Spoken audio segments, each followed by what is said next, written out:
শাহরুখ খান ব্যর্থতা কাটিয়ে প্রবলভাবে ফিরছেন টানা 3টি হিট সিনেমা দিয়ে। সালমান খান অবশ্য এখনো ব্যর্থতার চক্করেই ঘোরাফেরা করছেন। অক্ষয় কুমার এরই মধ্যে কেশরী 2 দিয়ে ফেরার আভাস দিয়েছেন। তবে এক দক্ষিণী তারকা আছেন যার সিনেমা মানেই হিট।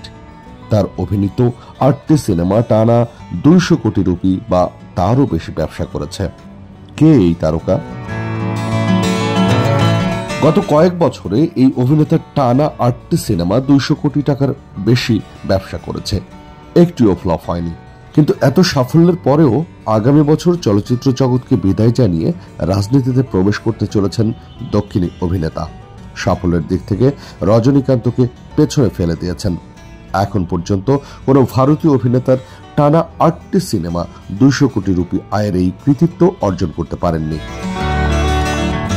এই তালিকায় নাম নেই সালমান খান অথবা অক্ষয় কুমারের মতো তারকাদের, নাম নেই শাহরুখেরও। 2010 সালের মাঝামাঝি সময়ে শাহরুখ ও সালমানের টানা 6টি সিনেমা 200 কোটি আয় করেছিল। শাহরুখের টানা 3টি সিনেমা 200 কোটির আয়ের রেকর্ড রয়েছে। তবে এদের মধ্যে কেউ ছুঁতে পারেননি এই দক্ষিণী তারকার রেকর্ড। এতক্ষণে নিশ্চয়ই বুঝতে পেরেছেন কোন অভিনেতার কথা বলা হচ্ছে। এই অভিনেতা হলেন তামিল তারকা থালাপতি বিজয়, যার সিনেমা 20 বছর ধরে বক্স অফিসে দুর্দান্ত ব্যবসা করছে।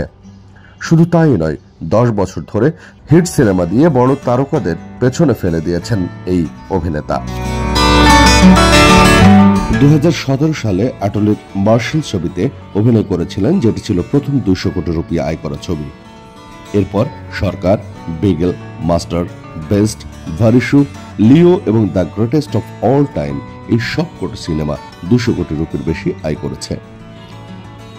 বিজয়ের লিও 200 কোটি নয়, বক্স অফিসে আয় করেছিল 605 কোটি রুপি। এই রেকর্ড ভেঙে দেয় রজনীকান্তের জেলার ছবির রেকর্ডও। বিজয়ের সর্বশেষ ছবি the greatest of all time আয় করেছে 400 কোটি রুপির বেশি। 2024 সালের 2 ফেব্রুয়ারি বিজয় তার রাজনৈতিক দল তামিলাগা ভেত্রি কাজগম প্রতিষ্ঠা করেন। তখনই জানিয়ে দেন আর একটি সিনেমায় অভিনয় করবেন তিনি।